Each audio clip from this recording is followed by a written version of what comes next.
All right. Thanks everybody for coming along today, and welcome to Northeast Water's community webinar series.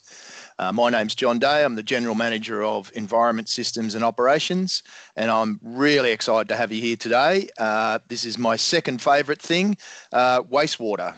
Water being my favourite as well, but it's a bit of a balance between the two. But I do love, and that's why I'm in this industry, is that area around treating wastewater. So I'm really excited to share that with you today. I'd also like to acknowledge the traditional owners of the land and the waters in which we operate and are meeting today, and pay our respects to elders past, present, and extend and respect to all traditional Torres Strait Islander people. Before we get started, just a bit of housekeeping. Please note that the audience members have cameras and microphones switched off, and the webinar is being recorded and available on our website if you want to share it with others afterwards. We encourage you to ask questions, and you can submit questions at any time in the Q&A function you'll see up the top. We'll address as many questions as we can given time. At the end of the session. A little bit about Northeast Water. I'm just watching over. Essentially we plan and deliver critical water and wastewater services. So basically what you turn on the tap and push the button in the toilet, that's ours, toilets and taps. And we service over 120,000 people, ensuring they have safe drinking water.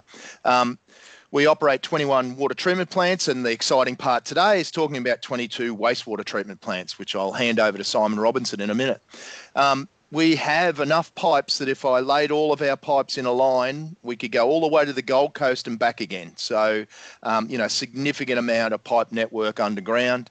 And we have assets over $1.6 billion. So, we're a big business that manages that asset base to make sure that we provide those services to you. We're also committed to using 100% renewable by 2025 next year, and have a net zero emissions target of 2035. Today we're going to talk a little bit about Strategy 2040 and the 2040 outcomes. Luke, if you could go to the next slide. Last year and earlier this year, we worked on putting together our Strategy 2040 outcomes, and one of those key planks to our outcomes is a healthy environment. And Northeast Water is committed to a strong climate action and circular economy and environmental stewardship. With that, I'm really delighted today to present our award-winning Simon Robinson, who yesterday picked up an award with the Minister's Challenge, Climate Innovation Challenge, and Simon will talk a bit more about that in a minute, but hand over to Simon about everything wastewater. Thanks, John. And thank you everyone for jumping in to the conversation today. This is, John mentioned, he's very excited by wastewater. I live, eat and breathe this stuff, not literally, but metaphorically. And this is my bread and butter. This is a really exciting time to talk to everyone about the wastewater processes that occur at Northeast Water. As John mentioned, we have a lot of infrastructure, and on the screen there you can see a bit of an indication about the network that we manage. All the little orange lines on the page there show a map of all the reticulated network that we use to collect all the sewage and wastewater from our community, both residential, and industrial and commercial, so all three. It comes from those toilets through our pipes, our pump stations, the mains, and through to the treatment plant. So we have a very long and integrated and fairly complicated, but an essential process to collect the waste from our communities right across the Northeast region. Next slide, please. As John mentioned, we've got 22 wastewater treatment plants as shown on those maps. The little red X's show the distribution. So we go from our main communities at Wangaratta, Wodonga, Yarrawonga, Myrtleford, Bright, everywhere across the region, all those little X's, 22 wastewater treatment plants. And as you can appreciate, there's a lot of work that goes into running all of these plants to make sure that they actually do what they're designed to do. Next slide, please, Luke. Why is it necessary? Why is wastewater an essential part of what North East Water does? It's a really, really important thing for us to do no harm.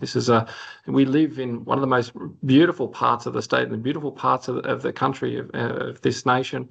So it's really important for us to make sure that our actions, our activities, and those of our community is well protected by things like wastewater treatment plants. So not only is it critical for us to do no harm, but it's also essential under the new environmental legislation, which came out a couple of years ago.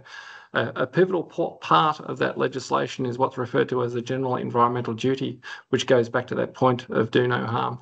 It also touches on what John was talking about earlier as far as our strategy 2040. It's all about a healthy environment, a healthy community, and a prosperous region. These are the pivotal elements to how North East Water operates, and we take this responsibility very seriously. Next slide, please. So talking about what I do and what my teams do, we've got basically two basic types of wastewater treatment plants. We've got lagoon-based and we've got mechanical. We have 19 mechanical lagoon-based plants and 3 mechanical, the 3 mechanical being Bellbridge, Mount Beauty and Wodonga, and they are fairly more intensive, they're more expensive to run. We do have greater control and they're more innovative. Our more traditional types, the 19 that we do run, are lagoon-based. They're more passive, they're less expensive to run. There's a lower level of control and they're more traditional because they've got a longer history in wastewater treatment. This is a photo of the Beechworth wastewater treatment plant. I think this is one of our primaries, and this is where the material that comes in from the Beechworth community first enters the wastewater treatment plant. I'm going to go through each of the stages of the wastewater treatment plants and how they operate. And it's really important to notice that these things, just go back one slide, please.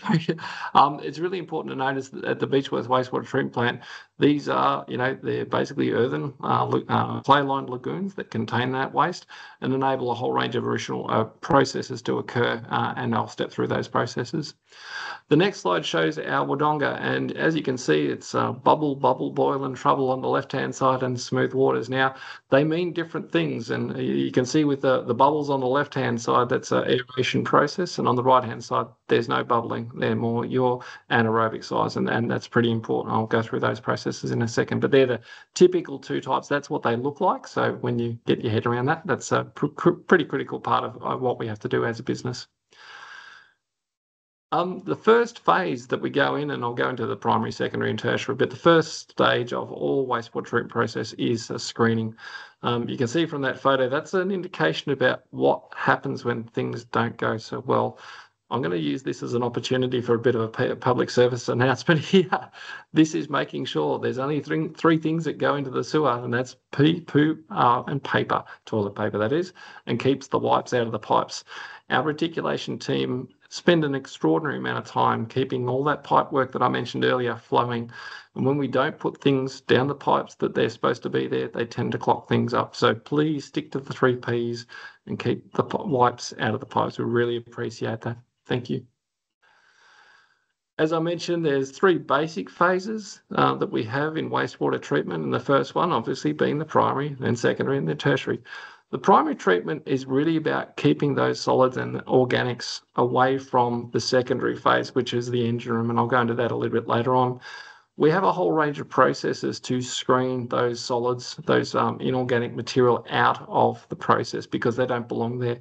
A whole bunch of material gets put down the pipe that isn't paper and poo, and that's really essential that we have these screening processes to clear that material out to protect the other parts of the process because it is such a very sophisticated process to manage really, really well. So we put in things like screens, we put in things like either bar screens or rotating trommel screens or all kinds of things to try and take that heavier material, non-organic material out of the process. It's really critical that we protect the bugs, and I'll go into a fair bit of detail in the next phase about the bugs. So the secondary phase of treatment is really important. This is the engine room of what we have to do as a business. Number one is to protect it and make sure it's optimized. So for us as a business, it's really important that we have all these different phases. This is where the nutrients. So if you think about any organic system, it takes these nutrients and it turns it into energy, and we do things like walk and talk. And bugs are no different. The bugs are where everything that needs to happen occurs. So it's really important that we look after those bugs. We have different types of bugs. We have bugs that cope really well in aerobic conditions and in anaerobic. So this is where oxygen exists or is absent. Where you have aerobic systems, we require aeration processes to exist to support those bugs, and conversely, where it's absent. So we have anaerobic bugs that survive and thrive in those conditions. And those different species of bugs do different things in terms of the nutrient uptake and utilisation. It's really important that these bugs do well because that's what happens with the nutrients. They basically mop up anything that comes from our community, both commercial, industrial and residential, and they basically mop up all of these excess nutrients, because if they're released into the environment, that's where we get problems and things like algal growth and things like that. So it soaks up all the oxygen in the water. It then has an impact on the bugs, the fish, the macroinvertebrates and things like that. So it's really important that the nutrient removal through this secondary phase is run really well and very well managed. Another part of the process in the secondary treatment, just slip back one, is about UV disinfection. The photo that you see in the middle there is the Tallangatta wastewater treatment plant, which has just recently undergone a fairly substantial upgrade.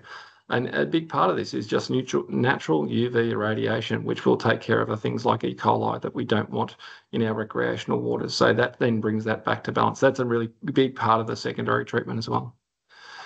The tertiary treatment phase of wastewater treatment is more of a polishing process. The photo there is that's the Bellbridge wastewater treatment plant, which is also a fairly new one for us. It's a mechanical plant there.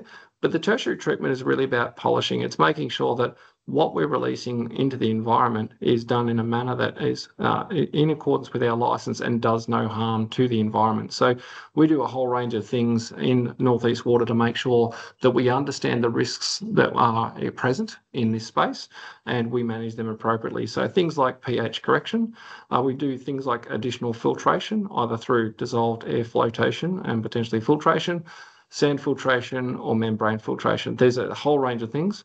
But as I mentioned, sometimes they need a little bit of an additional boost in disinfection. So things like UV or chlorination can be used to make sure that the water that we discharge from these facilities is fit for purpose and does no harm to the environment. So it's a really tricky and important part of our business. These things, as I mentioned, this is a mechanical plant in the photo there. It's really a complex system, but it makes sure that the discharge that comes out the back end is of a very high standard and is fit for purpose.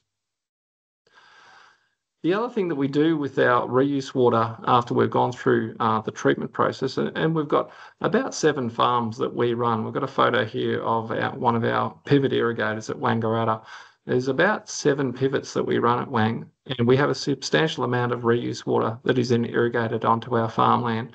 We use this water to grow things like crops, lucerne, hay predominantly, but there's opportunities there to use it for other purposes. We also, in certain circumstances, use it for reuse opportunities in urban areas, irrigating of golf courses and parks and the like. So it's a really important resource as we move into a drying climate. And we're still looking for opportunities to exploit and explore these kinds of activities that we can undertake. But it's certainly a valuable resource. We go to a lot of effort to generate high quality reuse water. And this is one indication of some of the benefits that we gain from this resource. The other thing that we do, and this is what I mentioned earlier about things like risk assessments, a big part of where we do discharge to the environment. So this is a photo of the discharge from the Wodonga wastewater treatment plant into Wodonga Creek. This discharge is very high quality. So this is Class B water. It's very, very high standard. We go to a lot of effort to generate and protect the environment here. But it's not just about understanding our licence limits, it's also understanding the waterway that we actually discharge to. So it's looking at the beneficial uses that are gained from the waterways in which we discharge to. It's putting in a monitoring program, and we then take that data and undertake things like ecological risk assessment so that we can continue to monitor and manage the risks as we learn more about the environment, and those things do change. So it's a big part of our business to not only manage our licence limits, but understand the risks to the environment that we're undertaking. The other part that we do in our business, as many people would appreciate, there's a liquid phase through these wastewater treatment plant processes, but there's also a solids component. Now, as you can see, this is a photo from Wangaratta. This is material I think is from Beechworth. We undertook some desludging activities there a couple of years ago, and we transported that material to Wangaratta for additional drying and processing. Now, this solid material that you see in the photo here is very rich in nutrients still. So there's an opportunity here, and we're certainly exploring this further with our community and agricultural partners to see how this material can actually benefit. In Australia, we have nutrient poor soils. Where we find an opportunity where there's nutrient poor soils, we can apply this material and incorporate it into the ground to actually generate a benefit to the environment and to the crops from which we grow off these lands where this material is land applied. This is a really important part of our business. We currently stockpile, and we have a significant amount of biosolids that that we hold at the moment, but we're continually looking for opportunities to land apply this material, and are looking to work with more farmers so that we can apply this material more broadly. The other aspect in the wastewater treatment space, as I mentioned, we receive a lot of material from our community, and there's things that were commonly referred to as contaminants or compounds of emerging concern. These are constantly increasing. The more, compounds that are created each day to service the community's needs, we have to assess what the risks that they provide to our community and what we can then do to manage those risks, because we've received the waste, and our responsibility is to make sure those risks are managed and the impact on the environment is minimised or managed within limits. So we are on a continual process of monitoring and managing and linking in with a whole range of environmental protection agencies to see what else is coming up. And I'll talk a little bit about these CECs a little bit later on. The other big part about what we do in our business is look for opportunities for circular economy. As I mentioned with the biosolids land application, we saw an opportunity to do land application with this nutrient-rich product, and we can see that we can grow increased amount of crops through those processes and minimise harm to the environment. We also look at things like biogas, which is an area that we're starting to launch into a little bit, particularly with the upgrade of the Wodonga wastewater treatment plant. We're looking at taking things like methane and running through cogeneration for the purposes of offsetting our energy requirements at that facility. So we've got the gas component on that, the liquids, the reuse water, which I mentioned, and the solid component is the biosolids, as well as things like biochar, which is a new area that we're looking into. The biochar is a means of taking the biosolids we currently have and co-pyrolysizing this material, and then generating a high carbon-rich material that then can be used for subsequent purposes, whether it be agricultural, whether it be landscape application or other purposes. But the biochar has a significant value, which we're currently in the process of exploring further. That is the summary of my wastewater treatment processes. And I'm going to hand back to John for anyone who has any questions. Thank you. Thanks, Simon. I'm just opening up the questions as we speak. So got one here from Jess around what crops do you irrigate the recycled water with? Yeah. Thanks, Jess. At the moment, it's predominantly lucerne hay, but I was at a conference yesterday talking to the guys at Central Highlands, and they're looking at growing hemp as an opportunity as well. The uptake potential in hemp is quite significant. This is a very hardy species, and being north of the divide, it's quite beneficial for us. But we're certainly open to other things. I think others are doing things like sorghum, but we're open to other opportunities. We have a huge land asset. We've got a responsibility to our community to support opportunities like this. But it's predominantly your traditional lucerne hay type things at the moment, but that's not to preclude us from doing other things. There's a question from Jamie. I might cover that one, Simon, around are there plans to incorporate more renewable or sustainable practice in treatment processes, including energy generation? We did a podcast, and you can go back and have a look at it, around our circular economy work, West Wodonga, and West Wodonga is featured strongly in that presentation around our 3 megawatt solar that's at the West Wodonga site, the introduction of AGIG's hydrogen plant, which will then use oxygen, which will save us energy, and also our new covered anaerobic lagoon system, which will generate biomethane, which will run our generators, which is power at night when the sun doesn't shine. So yes, it's a big part now around when we build water and wastewater treatment plants to include thinking around climate mitigation and adaptation, because it's not all just about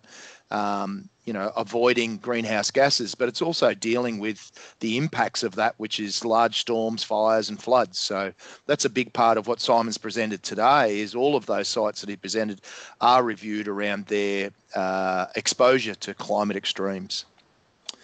They're the two questions I've got on here. Do I have any questions from anybody else? Do have 10 minutes, but happy to let everybody go to lunch. Yep, John, Luke? So we've got one from Tyson. Are we likely to see recycled water put back into our drinking water system in our region? Whoa, that's a big question. Simon, I'll give that one. Geez, mate, you're a generous guy.